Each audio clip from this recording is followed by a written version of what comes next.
جاء رجل إلى النبي صلى الله عليه وسلم يستأذنه في الجهاد আল্লাহর রাসূলের একজন সাহাবী আল্লাহর রাসূলের কাছে এসে আল্লাহর রাসূলকে বললেন, ইয়া রাসূলুল্লাহ, জিহাদ করব, অনুমতি দেন। আপনার অনুমতি দিলে আমি জিহাদ করতে যাব। আল্লাহর রাসূল ফাকালা আহাইয়ু ওয়ালিদাক, আল্লাহর রাসূল বললেন, তোমার ঘরে কি পিতামাতা আছে, বৃদ্ধ পিতামাতা? যে নাম, ইয়া রাসূলুল্লাহ, আছে তো, পিতামাতা আছে আমার। আল্লাহর রাসূল বললেন, ফিহিমা ফাজাহিদ, তুমি তোমার পিতামাতার খেদমত করো, এই খেদমতটাই তোমার জন্য জিহাদ হয়ে যাবে। আরো জোরে বলেন না সুবহানাল্লাহ। পিতামাতার খেদমত করাও জিহাদ। পিতামাতার খেদমত করা কি? তার মানে পিতামাতার খেদমত করলেও জিহাদের সওয়াব পাওয়া যায়। আল্লাহ রাব্বুল আলামিনের দরবারে অসংখ্য অগণিত লক্ষ কোটি কোটি শুকরিয়া যে আল্লাহ তাআলা আমাদের সবাইকে গুণে গুণে বাছাই করে আল্লাহ তাআলার পবিত্র ঘর মসজিদের মধ্যে আসার মতো বসার মতো তৌফিক দান করেছেন। এজন্য মহান রব্বুল আলামিনের দরবারে সবাই এক আওয়াজে উচ্চ কণ্ঠে শুকরিয়া জ্ঞাপন করি, আলহামদুলিল্লাহ। অতঃপর লক্ষ কোটি কোটি দরুদ ও সালাম বিশ্ব মানবতার মুক্তির দূত সাইয়্যিদুল মুরসালিন রাহমাতুল লিল আলামিন জনাবে মুহাম্মদুর রাসূলুল্লাহ সাল্লাল্লাহু আলাইহি ওয়া আলিহি ওয়াসাল্লামের উপর। আমার আজকে আলোচনার আলোচ্য বিষয় হচ্ছে পিতামাতার হক ও তাদের খেদমত। এই বিষয়টা আমরা খুব লক্ষ্য গুরুত্ব সহকারে আলোচনাটুকু শুনব। আপনারা জানেন যে সম্প্রতি একটা ভিডিও খুব ভাইরাল হয়েছে, যে এক মায়ের সুশিক্ষিত সন্তান, একজন তো বাংলাদেশের মহা যুগ্ম সচিব, একজন কানাডায় থাকে, একজন বুয়েটে শিক্ষক। এই সন্তান তাদের মা বাবার কি গুরুত্ব রাখছে আপনারা তো দেখছেন না ভিডিও কিভাবে ভাইরাল হয়েছে। আসলে আমাদের পিতামাতা আমাদেরকে দুনিয়া দেখাইছে না? যে পিতামাতা আমাদেরকে দুনিয়া দেখাইছে ওই পিতামাতার হক কতটুকু, ওই পিতামাতা আমাদের কাছ থেকে কি পাবে, কি দায়িত্ব, এই বিষয়গুলো আজকে আমরা জানবো। আল্লাহ আমাদের সবাইকে ধৈর্য সহকারে আলোচনাটুকু শুনে আমল করবার মতো তৌফিক দান করি, আমিন। দেখেন, আপনাদের বোঝার সুবিধার্থে আমি আলোচনাটাকে 9টি পয়েন্টে সাজিয়েছি। 9টি পয়েন্টগুলো মনে রাখবেন ইনশাআল্লাহ। আলোচনার 1 নম্বর পয়েন্ট, যে আল্লাহ তাআলার পরেই হচ্ছে মা বাবার স্থান। কার পরে? আল্লাহর পরে কার স্থান? পিতামাতার স্থান। আল্লাহ তাআলার পরে কার স্থান? পিতামাতার স্থান। আসেন আমরা আল্লাহ তাআলা পিতামাতার গুরুত্ব কি দিয়েছেন এটা সবাই একটু ভালো করে লক্ষ্য করি। পবিত্র কোরআনুল কারীমের সূরাতুল বনী ইসরাঈলের 23 নম্বর আয়াত আল্লাহ তাআলা বলেন, ওয়া ক্বাদা রাব্বুকা আল্লা তা'বুদু ইল্লা ইয়্যাহু ওয়া বিল ওয়ালিদাইনি ইহসানা। আল্লাহ রাব্বুল আলামিন তার নবীকে ডাক দিয়ে বলতেছেন, নবী শোনেন, আপনারা দুনিয়ার মানুষকে জানিয়ে দেন আল্লাহ তা'বুদু, আল্লাহ তাআলার ইবাদত করবা। 1 নম্বরে কার ইবাদত করব? আল্লাহর ইবাদত। প্রথমে কার ইবাদত? তারপরে আল্লাহ তাআলা বলেন ওয়া বিল ওয়ালিদাইনি ইহসানা, আল্লাহর ইবাদত করার পরে তোমরা তোমাদের পিতা মাতার সাথে উত্তম আচরণ করো। কাদের কথা বললেন? জোরে বলেন না, কাদের কথা? আল্লাহ তাআলা আগে বললেন আল্লাহর ইবাদত করেন, তারপরে পিতা মাতা, তারপরে কি? কিন্তু আল্লাহকে বেজার করে পিতা মাতাকে খুশি করা যাবে না। বুঝাইতে বললাম? আল্লাহকে বেজার করে পিতা মাতাকে কি করা যাবে না? খুশি করা যাবে না। আল্লাহ তাআলাকে আগে খুশি করার পর পিতা মাতার স্থান। আল্লাহ তাআলা অন্যত্র আয়াতে বলেন, আনিশকুরলি ওয়া লিওয়ালিদাইকা ইলাইয়াল মাসির। আল্লাহ তাআলা বলেন, আনিশকুরলি, হে মুমিনগণ, তোমরা আমি আল্লাহ তাআলার প্রশংসা করো, আল্লাহ তাআলার কৃতজ্ঞতা প্রকাশ করো, আমি আল্লাহ তাআলার কৃতজ্ঞতা প্রকাশ করো। তারপরে ওয়ালিদাইকা ইলাইয়াল মাসির, আমার কৃতজ্ঞতার পরে তোমাদের পিতা মাতার কৃতজ্ঞতা প্রকাশ করো। বলেন কাদের কৃতজ্ঞতা? যারা বাবা হয়েছেন তারা জানেন যে সন্তান ছোটবেলা থেকে লালন পালন করে বড় করা কত কষ্ট। আমি বিশেষ করে আমি আগে বুঝতাম না, আমার এখন একটা বাচ্চা হয়েছে, এখন দেখি একটা মানুষ সারাদিন ওর পিছনে লেগে থাকা লাগে, লাগে না? লাগে না? একটা বাচ্চাকে লালন পালন করে বড় করা কত কষ্ট, যারা বাবা হয়েছে তারা বুঝবে। বাবা না হইলে, মা বাবা না হইলে বোঝা যায় না। তার মানে বুঝলেন, আল্লাহ তাআলা বলেন তোমরা আগে আমি আল্লাহ তাআলার কৃতজ্ঞতা প্রকাশ করো, তারপরে পিতা মাতার কৃতজ্ঞতা প্রকাশ করো। এখানে আল্লাহ তাআলা অনেক বড় একটা রূপক অর্থ রাখছেন।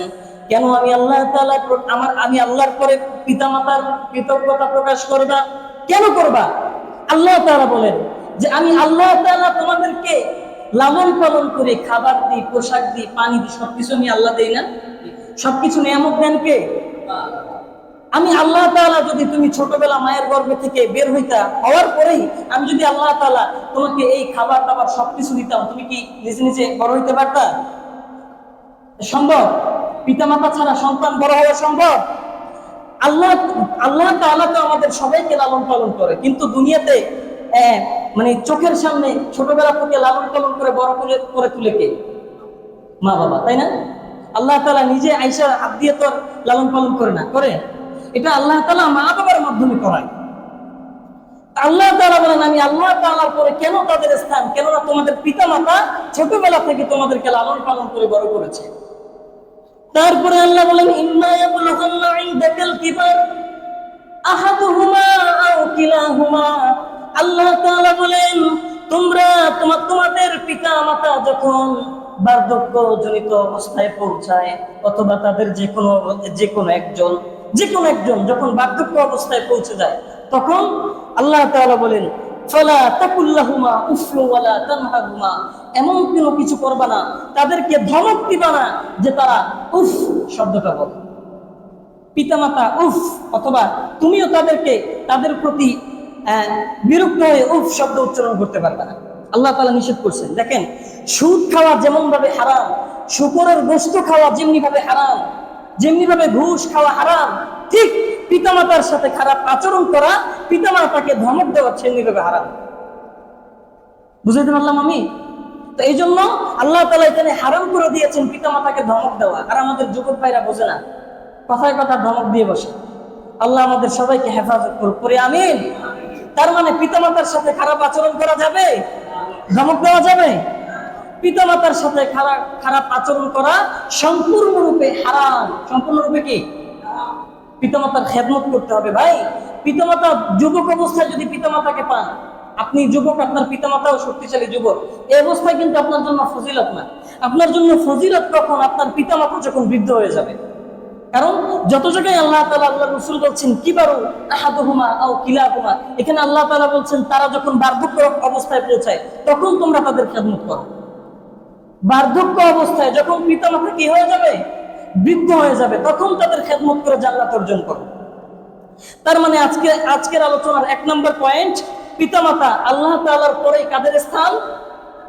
আরে সবাই বলুন না, কাদের স্থান? মা বাবার স্থান। 1 নম্বর পয়েন্ট। 2 নম্বর, জান্নাত পাওয়ার সহজ মাধ্যম হচ্ছে পিতামাতা। কে?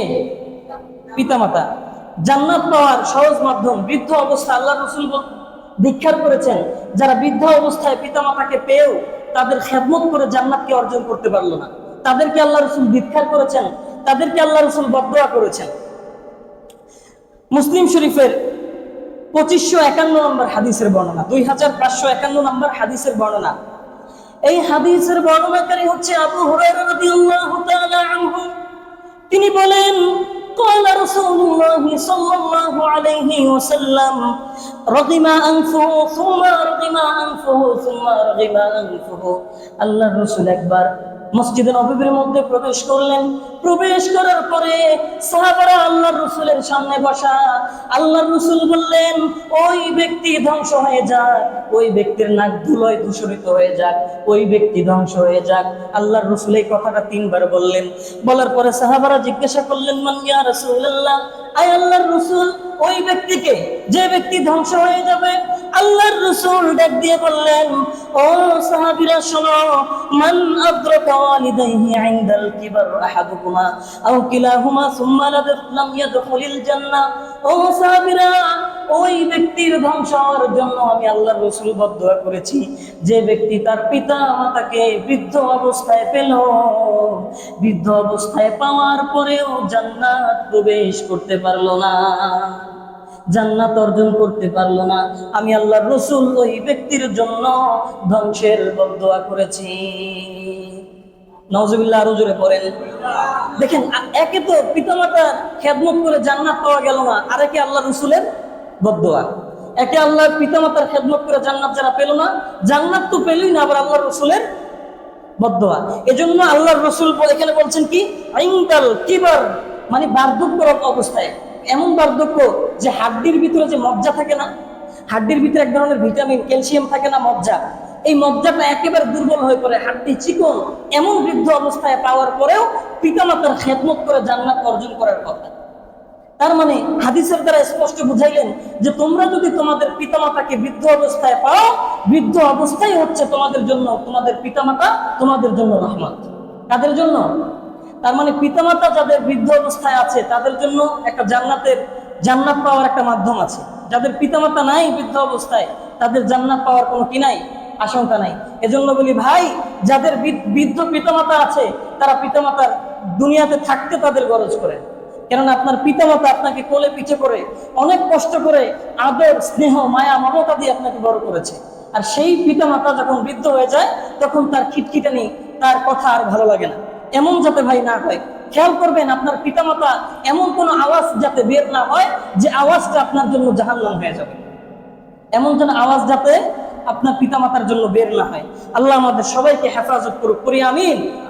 এই গেল 2 নম্বর পয়েন্ট আলোচনার, যা পিতামাতা জান্নাত পাওয়ার একটা অনেক বড় মাধ্যম।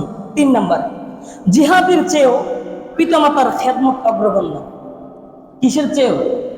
জিহাদ করা কিন্তু ফরজ। যখন কাফেরদের সাথে মুসলমানদের যুদ্ধের ডাক আসে তখন জিহাদ করা কি হয়ে যায়? ফরজ হয়ে যায়। আল্লাহর রাসূল বলেন এই জিহাদের চেয়েও পিতামাতার খেদমত করা আরো বেশি অগ্রগণ্য। আসেন আমরা হাদিস থেকে জানি। সহিহ বুখারীর 3000 নম্বর হাদিস, বরাবর 3000 নম্বর হাদিসের বর্ণনা। এই হাদিসের বর্ণনাকারী হচ্ছে আব্দুল্লাহ ইবনে আমর রাদিয়াল্লাহু তাআলা আনহু। তিনি বলেন, জাআ রাজুলুন ইলান নবী সাল্লাল্লাহু আলাইহি ওয়াসাল্লাম ইস্তাযিনুহু ফিল জিহাদ। আল্লাহর রাসূলের একজন সাহাবী আল্লাহর রাসূলের কাছে এসে আল্লাহর রাসূলকে বললেন, ইয়া রাসূলুল্লাহ, জিহাদ করব, অনুমতি দেন, আপনার অনুমতি দিলে আমি জিহাদ করতে যাব। আল্লাহর রাসূল ফাকালা আহাইয়ু ওয়ালিদাক, আল্লাহর রাসূল বললেন, তোমার ঘরে কি পিতামাতা আছে, বৃদ্ধ পিতামাতা? যে নাম, ইয়া রাসূলুল্লাহ, আছে তো, পিতামাতা আছে আমার। আল্লাহর রাসূল বললেন, ফিহিমা ফাজাহিদ, তুমি তোমার পিতামাতার খেদমত করো, এই খেদমতটাই তোমার জন্য জিহাদ হয়ে যাবে। আরো জোরে বলেন না সুবহানাল্লাহ। পিতামাতার খেদমত করাও জিহাদ। পিতামাতার খেদমত করা কি? তার মানে পিতামাতার খেদমত করলেও জিহাদের সওয়াব পাওয়া যায়। আর এক একটা জিহাদের ফজিলত তো অনেক অনেক বেশি, জিহাদের ফজিলত অনেক বেশি। তো জিহাদের ফজিলত অনেক বেশি, তার চেয়ে অগ্রগণ্য দিয়েছেন পিতামাতার খেদমতকে। তার মানে খেদমতের ফজিলত আরো বেশি না? কথা বলেন না, আরো বেশি না? আওয়াজ আস্তে আস্তে কি পিতামাতা ভালো লাগে না? মা বাবা ভালো লাগে না? আওয়াজ আসতে দিতেছেন কেন? জোরে বলবেন। পিতামাতা ভালো লাগে না? আল্লাহ আমাদের সবাইকে পিতামাতার খেদমত করে জান্নাত অর্জন করার তৌফিক দান করুক, পড়ি আমিন। এই গেল 3 নম্বর পয়েন্ট, জিহাদের চেয়েও পিতামাতার খেদমত অগ্রগণ্য। 4 নম্বর পয়েন্ট, মায়ের মর্যাদা পিতার চেয়েও 3 গুণ বেশি। জানেন না এই বিষয়টা? মায়ের মর্যাদা কিন্তু বাবার চেয়েও বেশি। আমরা যারা বাবারা যারা আছি, মন খারাপের বিষয় না, মায়ের মর্যাদা পিতার চেয়ে অনেক, কেননা সন্তানের জন্য মাই বেশি কষ্ট করে, বাবার চেয়ে মাই বেশি সন্তানের জন্য কষ্ট করে। এই জন্য আল্লাহ রাসূল মাকে বেশি প্রাধান্য দিয়েছেন। সহিহ বুখারীর 5971 নম্বর, সহিহ মুসলিম 2548 নম্বর হাদিসের বর্ণনা। এই হাদিসের বর্ণনাকারী হচ্ছে আবু হুরায়রা রাদিয়াল্লাহু তাআলা আনহু। তিনি বলেন, জাআ রাজুলুন ইলা রাসূলিল্লাহি সাল্লাল্লাহু আলাইহি ওয়াসাল্লাম, ইয়া রাসূলুল্লাহ, মান আহাক্কুন নাসি বিহুসনি সাহিবাতি। খেয়াল করবেন, আল্লাহর রাসূল সাল্লাল্লাহু আলাইহি ওয়াসাল্লাম মসজিদে নববীর মধ্যে বসা, সাহাবারা সামনে। তো এমন অবস্থায় একজন সাহাবী এসে আল্লাহর রাসূলকে জিজ্ঞাসা করতেছে, আল্লাহর রাসূল, আমি আমার কাছে কোন ব্যক্তি সবচেয়ে বেশি উত্তম আচরণ পাওয়ার হকদার? আমার কাছে কে বেশি উত্তম আচরণ পাবে? হকদার বেশি কে? আল্লাহর রাসূল বললেন, ক্বালা উম্মুক, তোমার মা তোমার কাছে সবচেয়ে বেশি উত্তম আচরণ পাওয়ার হকদার। সাহাবী জিজ্ঞাসা করলেন, সুম্মা মান? আয় আল্লাহর রাসূল, তারপরে কে? আল্লাহর রাসূল বললেন, সুম্মা উম্মুক, তারপরেও তোমার মা। সাহাবা জিজ্ঞাসা করলেন, তারপরে? আল্লাহর রাসূল বললেন, সুম্মা উম্মুক, তারপরেও তোমার মা। সাহাবা আবার জিজ্ঞাসা করলেন, আল্লাহর রাসূল, তারপরে কে? আল্লাহর রাসূল বললেন, সুম্মা আবুক, তারপরে তোমার পিতা। তিনবার কার কথা বলছেন? বলেন, তিনবার কার কথা বলছেন? যাদের মা নাই তারা মায়ের কষ্ট বুঝে, তাই না? যারা মা জীবনে দেখেই নাই, মা ডাকতে দিতে পারে নাই আপন মাকে, তারা মায়ের কষ্ট। কিন্তু আমাদের দেশে দেখা যায় যে পিতা মাতার সাথে যুবক ভাইরা ভালো আচরণ করে না। অনেক মুরব্বীরা আসে আমাদের কাছে, বলে, হুজুর একটু পানি পরা দেন, তেল পরা দেন, ছেলেটারে নিয়ে আসি, ছেলেটা কথা শোনে না, মানাইতে পারি না, ভালো আচরণ করে না, কেউ কোনো ক্ষতি করলো নাকি, কি হইলো বুঝি না। এরকম যুবক ভাইদের বিরুদ্ধে এরকম অনেক অভিযোগ পিতা মাতার। ভাই, আপনার পিতা মাতা আপনাকে কত কষ্ট করে লালন পালন করেছে আপনি যদি বুঝতেন। আপনি যখন বাবা হবেন তখন আপনি বুঝবেন যে পিতামাতার দরদ, পিতামাতার কষ্ট কত। পিতামাতার দরদ কত কষ্ট তখন বুঝবেন। যখন চলে যাবে, অনেকে সম্পদের জন্য পিতামাতাকে ভালো পায় না, এমন আছে না? সম্পদের জন্য। অথচ পিতামাতা, মনে রাখবেন, পিতামাতার সম্পদ কিছুর দিকে তাকায়েন না। আপনার পিতামাতা দুনিয়াতে জীবিত আছে, এই পিতামাতাই আপনার জন্য অনেক বড় ছায়াদার একটা বট গাছ, অনেক বড় ছায়াদার একটা। আপনি বিপদ আপদ, যত বিপদ আপদের পরে মা বাবার পাশে এসে বসবেন, দেখবেন অন্তর ঠান্ডা হয়ে গেছে। হয় না? এরকম হয় না? আপনারা তো দেখছেন যে দুনিয়া এখন বর্তমান সোশ্যাল মিডিয়ার কি অবস্থা, পিতামাতার গুরুত্ব নাই। আল্লাহ আমাদের সবাইকে, আমাদের যুবক ভাইগুলোকে বোঝার তৌফিক দান করি, আমিন। আমরা যুবক ভাইদের জন্য খাস করে দোয়া করব, আল্লাহ যাতে তাদের মনের মধ্যে মা বাবার জন্য দয়া, বড় মায়া সৃষ্টি করে দেয়, সবাই পড়ি আমিন। তো এই গেল পিতা মাতার, মানে মায়ের মর্যাদা পিতার চেয়েও কয় গুণ বেশি? 3 গুণ বেশি। এজন্য মা বাবার সাথে উত্তম আচরণ করবেন। মা বাবার সাথে উত্তম আচরণ করা ফরজ, এটা মনে রাখবেন। মা বাবার সাথে উত্তম আচরণ করা ফরজ। মা বাবাকে ধমক দেওয়া হারাম। শুকরের গোশত খাওয়া, কেউ যদি আপনার সামনে শুকরের গোশত দিয়ে খাবেন, আরে কথা বলেন না, শুকরের গোশত কেউ দিলে খাবেন? কেন? এটা ঘৃণা লাগে না? শুকরের গোশত খাইতে ঘৃণা লাগেনি? কিন্তু মা বাবার ধমক দিতে ঘৃণা লাগে না। দেখেন, মা বাবা শুকরের গোশত খাওয়ার চেয়ে মা বাবাকে ধমক দেওয়া আরো মারাত্মক অপরাধ, মারাত্মক অপরাধ। আল্লাহ আমাদের সবাইকে হেফাজত করি, আমিন। আজকের 5 নাম্বার পয়েন্ট, 5 নাম্বার আলোচনা, আল্লাহর সন্তুষ্টি পিতামাতার সন্তুষ্টির উপর নিহিত। পিতামাতা যদি সন্তুষ্ট থাকে তাহলে আল্লাহ তাআলা সন্তুষ্ট। আল্লাহর রাসূল বলেন, তিরমিজি শরীফের 1899 নম্বর হাদিসের বর্ণনা। এই হাদিসের বর্ণনাকারী হচ্ছে আব্দুল্লাহ ইবনে আমর রাদিয়াল্লাহু তাআলা আনহু। তিনি বলেন, قال رسول الله صلى الله عليه وسلم رضا الرب في رضا الوالد। আল্লাহর রাসূল সাল্লাল্লাহু আলাইহি ওয়াসাল্লাম বলেছেন, পিতামাতার সন্তুষ্টির উপর আল্লাহ তাআলার সন্তুষ্টি নিহিত রয়েছে। তোমার পিতামাতা যদি তোমার প্রতি সন্তুষ্ট থাকে, তুমি মনে করবা উপর থেকে আল্লাহ তাআলা তোমার প্রতি সন্তুষ্ট। তারপরে যদি ওয়াসাখাতুল রব্বি ফি সাখাতিল ওয়ালিদ, আল্লাহ তাআলা তোমাদের উপর তখন অসন্তুষ্ট থাকবে যখন তোমাদের পিতা মাতা তোমার প্রতি অসন্তুষ্ট থাকবে। তার মানে পিতা মাতা যদি আমার প্রতি অসন্তুষ্ট থাকে, বুঝে নিতে হবে আল্লাহ তাআলা আমার প্রতি কি অসন্তুষ্ট। আল্লাহ তাআলা যদি আমার প্রতি অসন্তুষ্ট থাকে, আমার আর কোনো নাজাত পাওয়ার জায়গা আছে? কথা বলেন না, নাজাত পাওয়ার আর কোনো রাস্তা আছে? কিন্তু মা বাবা খুশি তো আল্লাহ খুশি, আল্লাহ খুশি, আমার জন্য নিশ্চিত জান্নাত আমার জন্য। এজন্যই মা বাবাকে কোনোভাবেই কষ্ট দেওয়া যাবে না। এই গেল 5 নাম্বার পয়েন্ট। 6 নাম্বার পয়েন্ট, পিতামাতার প্রতি নম্রতার ডানা বিছিয়ে দেওয়ার কথা বলেছেন। পিতামাতার প্রতি নম্রতার ডানা বিছিয়ে দেওয়ার কথা বলেছেন। এই আয়াতের মধ্যে অনেক বড় একটা রূপক অর্থ আছে, মানে অর্থটা আয়াতের আড়ালে গোপনে আছে, বুঝিয়ে দিতেছি।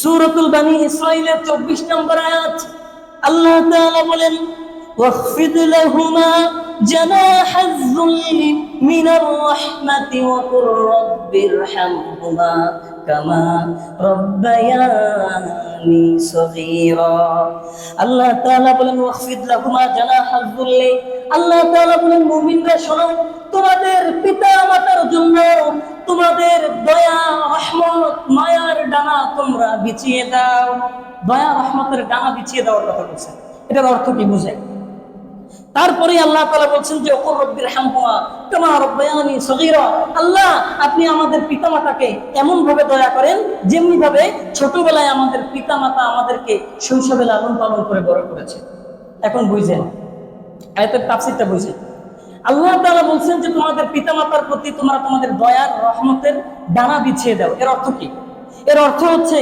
ছোটবেলায় আমাদেরকে মা বাবা যখন বুঝতাম না একটা কথা বারবার জিজ্ঞাসা করতাম আব্বু ওই জিনিসটা কি ওইটার নাম কি মা বাবা শিখেছে না আব্বু উপরে আকাশে ওইটা কি উড়ে যাইতেছে ওইটার নাম কি আব্বু বলতো পাখি আব্বু ওইটা কি উড়ে যাইতেছে ওইটার নাম পাখি এরকম বারবার জিজ্ঞাসা করতাম না মা বাবা রাগ করতো কথা বলেন না মা বাবা রাগ করতো মা বাবা ছোটবেলা থেকে গোসল করে একেবারে পায়খানা প্রস্রাব পরিষ্কার থেকে শুরু করে সব লালন পালন সব কাজ করছে না সব করছে আল্লাহ তাআলা বুঝাইতেছেন এখানে ওয়াকফিদ লাহুমা জানাহা যুল্লি দয়া রহমতের ডানা বিছিয়ে দাও এর অর্থ হচ্ছে কি তোমাদের পিতা মাতা যেইভাবে ছোটবেলায় তোমাদেরকে লালন পালন করে বড় করেছে তুমিও তোমার পিতা মাতা যখন বার্ধক্যজনিত অবস্থায় পৌঁছে যাবে বৃদ্ধ হয়ে যাবে মস্তিষ্ক দুর্বল হয়ে যাবে কথা সহজে বুঝে আসবে না তখন তোমার পিতা মাতারও ছোটবেলায় তোমার পিতা মাতা যেইভাবে তোমার লালন পালন করেছে বৃদ্ধ অবস্থায় তুমি তোমার পিতা মাতার সেইভাবে লালন পালন করো বুঝতে পারলাম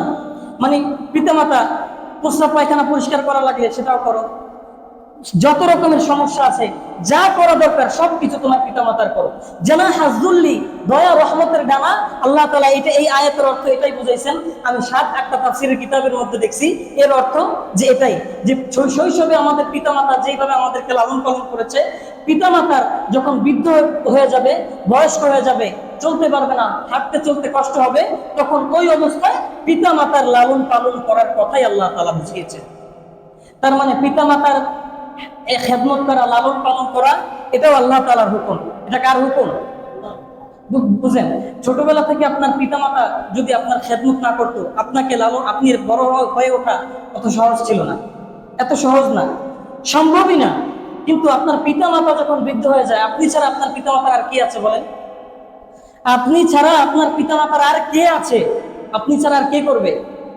এই জন্য আপনার পিতামাতার খেদমত আপনি করে আপনার জান্নাত আপনি নিজে নিশ্চিত করেন আল্লাহ আমাদের সবাইকে আমল করার তৌফিক দান করে করি আমিন এই গেল 6 নম্বর আলোচনা দয়া এবং নম্রতার ডানা পিতামাতার জন্য বিছিয়ে দেওয়া তার মানে মা বাবার খেদমত করা এবং তাদের জন্য বেশি বেশি দোয়া করা রব্বির হামহুমা কামা রব্বায়ানি সগীরা প্রত্যেক ওয়াক্ত নামাজের পরে এই দোয়াটা করবেন মা বাবার জন্য দোয়া করবেন রব্বির হামহুমা কামা রব্বায়ানি সগীরা পারেন না দোয়াটা সবাই করেন না সবাই পারেন না প্রসিদ্ধ একটা দোয়া এই দোয়াটা সবাই প্রত্যেক নামাজের পরে দোয়াটা করার চেষ্টা করবেন আল্লাহ আমল করার তৌফিক দান করি আমিন 7 নম্বর আলোচনা 7 নম্বর কথা পিতা মাতাকে কষ্ট দেওয়া বা অবাধ্য পিতামাতার অবাধ্য হওয়া কবিরা গুনাহ পিতামাতাকে কষ্ট দেয় না বলতেছে মা বলতেছে ওদিকে যাইস না ওদিকে বিপদ আরে দূর আমি ওদিকেই যাবো এরকম আছে না যুবক ভাইরা আছে না পিতামাতা এত মানা করার সত্ত্বেও অনেক পিতামাতার অবাধ্য কাজ করে ফেলে এটা কিন্তু কবিরা গুনাহ আসেন আমরা হাদিস থেকে জানি সহিহ বুখারীর 5986 নম্বর হাদিসের বর্ণনা এই হাদিসের বর্ণনাকারী আল্লাহর রাসূলের সাহাবী আবু বকর রাদিয়াল্লাহু তাআলা তিনি বলেন যে রাসূল সাল্লাল্লাহু আলাইহি ওয়াসাল্লাম সাহাবাদেরকে ডাক দিয়ে বলতেছেন ও সাহাবারা শোনো আলা উনাব্বিউকুম বিআকবারিল কাবাইর ও সাহাবীরা শোনো তোমাদেরকে কি আমি কবিরা গুনাহ কয়েকটা কবিরা গুনার কথা বলবো কবিরা গুনাহ কাকে বলে বলবো তোমাদেরকে সাহাবারা বললেন বালা ইয়া রাসূলুল্লাহ আয় আল্লাহর রাসূল অবশ্যই বলেন বড় বড় কবিরা গুনাহ কি আল্লাহর রাসূল বললেন 1 নম্বরে আল ইশরাকু বিল্লাহ 1 নম্বরে আল্লাহ তাআলার সাথে শিরিক করা সবচেয়ে বড় গুনাহ শিরিকের উপরে আর কোনো গুনাহ নাই তারপরে আল্লাহর রাসূল বলেন 2 নম্বরে উকুকুল ওয়ালিদাইন পিতা মাতার অবাধ্য হওয়া সবচেয়ে বড় কবিরা গুনাহ পিতামাতার অবাধ্য হওয়া পিতামাতা আপনার সব বাবা মা সবার ভালো চায় না বলেন বাবা মা সবার ভালো চায় না আমি চাইবো যে আমার সন্তান অমুক জায়গায় গিয়ে মাইর খাক? আমি চাবো? কোনোদিন চাবো না। আমি চাইবো না যে আমার সন্তান অমুক জায়গায় গিয়ে অ্যাক্সিডেন্ট হোক, ব্যথা পাক, কষ্ট পাক, এটা আমি চাইবো না। আপনারাও চাইবেন না, কেউ চাইবে না, কোনো পিতা মাতাই চাবে না। তা আল্লাহ তাআলা বলতেছেন যে, আল্লাহ রসুল বলেন যে দুইটা গুনাহ সবচেয়ে বড় গুনাহ, মারাত্মক গুনাহ, কবিরা গুনাহ। এক নম্বর হচ্ছে আল ইশরাকু বিল্লাহ, আল্লাহ তাআলার সাথে শরীক করা। দুই নম্বর হচ্ছে উকুকুল ওয়ালিদাইন, যে পিতামাতার অবাধ্য হওয়া, পিতামাতার সাথে অবাধ্য হওয়া, তাদের সাথে খারাপ আচরণ না করা। এই দুইটা, তার মানে পিতামাতাকে কষ্ট দেওয়া কি কবিরা গুনাহ? তার মানে পিতামাতাকে কষ্ট দেওয়া যাবে, অবাধ্য হওয়া যাবে না। তবে একটা জিনিস খেয়াল রাখতে হবে যে পিতামাতা যদি এমন কোনো কাজের হুকুম দেয় যে কাজটা শিরিক, সেই কাজ করা যাবে না। পিতামাতা যদি এমন কোনো কাজের হুকুম দেয় যে কাজটা করা কি শিরিক, সেটা কি করা যাবে না? করা যাবে না। মানে আল্লাহ তাআলার পরে মা বাবার স্থান। মা বাবা এমন কোনো হুকুম দিল যেটা আল্লাহ তাআলার উপরে চলে গেল, আল্লাহর বিরুদ্ধে চলে গেল, ওই কাজটা করা কি করা যাবে না? ওই কাজটা করা যাবে না। এটা সবাই খেয়াল রাখবেন ইনশাআল্লাহ। আল্লাহ আমাদের সবাইকে হেফাজত করুক, করি আমিন। পিতামাতা দোয়া করলেই কবুল, 7 নাম্বার। 8 নাম্বার সংক্ষেপে বুঝাই দেই। 8 নাম্বার আলোচনা, পিতামাতা সরাসরি দোয়া করলেই কবুল। সন্তানের জন্য দোয়া করলেও কবুল, সন্তানের জন্য বদদোয়া করলেও কবুল। তিরমিজি শরীফের 1905 নম্বর হাদিসের বর্ণনা। মুফাসসিরিন ইকরাম বলছেন যে তীর ধনুক আছে না, তীর ধনুক মারলে এই তীর ধনুক মিস হয়ে যেতে পারে, কিন্তু মা বাবা যখন কারো জন্য, সন্তানের জন্য দোয়া করে অথবা বদদোয়া করে, সেটা কখনো মিস হবে না।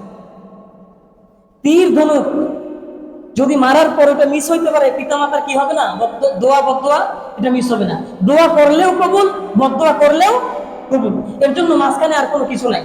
যেমন আমরা অন্যান্য দোয়া করার জন্য কিন্তু দুরূদ শরীফ পড়তে হয়, দুরূদ শরীফ ছাড়া দোয়া করলে কিন্তু দোয়া কবুল হয় না, আসমানের নিচে গিয়ে ঝুলে থাকে দোয়া। কিন্তু মা বাবা যদি বদদোয়া করে না, দোয়া করে না, ওটা দুরূদ পড়ার দরকার নাই, ওটা বদদোয়া করছে মানে কবুল হয়ে গেছে। এজন্য মা বাবা যারা আছেন, ওই অনেক সময় ছেলেরা বলছে এই অমুক জায়গায় যাস না, তারপরও গেছে, মাঠে খেলতে যাস না, গেছে, তুই যা, তুই মর। অনেক মায়েরা আছেন এরকম বদদোয়া দেয় না, এগুলো বলা কিন্তু ঠিক না। আল্লাহ কখন কবুল করে ফেলে এটা বলা যায় না। আসলে মায়েরা কিন্তু বলে, মুখে বলে, কিন্তু অন্তর দিয়ে তো এটা বলে না। কেউ মা কি এটা বলবে? আমাদের মারাও তো ছোটবেলায় কোনো দিকে কথা না শুনলে বলতো মর যাইয়া, গাড়ির তলে পড়তে পারছ না, এরকম মায়েরা কিন্তু বলে। কিন্তু তারপরেও এরা কিন্তু মন থেকে বলে না, মায়েরা কিন্তু মন থেকে বলে না এটা। এই জন্য খেয়াল রাখবেন যে সন্তানকে এমন কোনো কথা না বলা। আপনি মুখ থেকেই বললেন, মন থেকে বললেন না, আল্লাহ হয়তো কবুল করে ফেলতে পারে। এই জন্য সন্তানকে এই ধরনের কথা না বলা। তো এই গেল 9 নম্বর আলোচনা। 8 নম্বর, পিতামাতা দোয়া করলেই সেই দোয়া কবুল। 9 নম্বর আলোচনা, পিতামাতার মৃত্যুর পরেও কিছু হক আছে। পিতামাতার মৃত্যুর পরেও কি কিছু হক আছে? 4টা হক, সবাই খেয়াল করবেন। আবু দাউদ শরীফের 5142 নম্বর হাদিসের বর্ণনা। এই হাদিসের বর্ণনাকারী আল্লাহ রসুলের একজন সাহাবী আবু উসাইদ মালিক ইবনে রাবিআ। তিনি বলেন যে আমরা রসুল সাল্লাল্লাহু আলাইহি ওয়াসাল্লামের সাথে ছিলাম মসজিদ নববীতে। তো বনু সালামা গোত্রের এক লোক এসে আল্লাহ রসুলকে জিজ্ঞাসা করলেন, ইয়া রাসূলুল্লাহ, পিতামাতার মৃত্যুর পরে এমন কোনো হক আছে কি যেটা আমি আদায় করতে পারি নাই? আমার পিতামাতা তো দুনিয়াতে নাই, এমন কোনো হক আছে যেটা আমি আদায় করতে পারি নাই? আল্লাহ রসুল বললেন, হ্যাঁ আছে। নাম 1 নম্বর, আসসালাতু আলাইহিমা ওয়াল ইস্তিগফারু লাহুমা।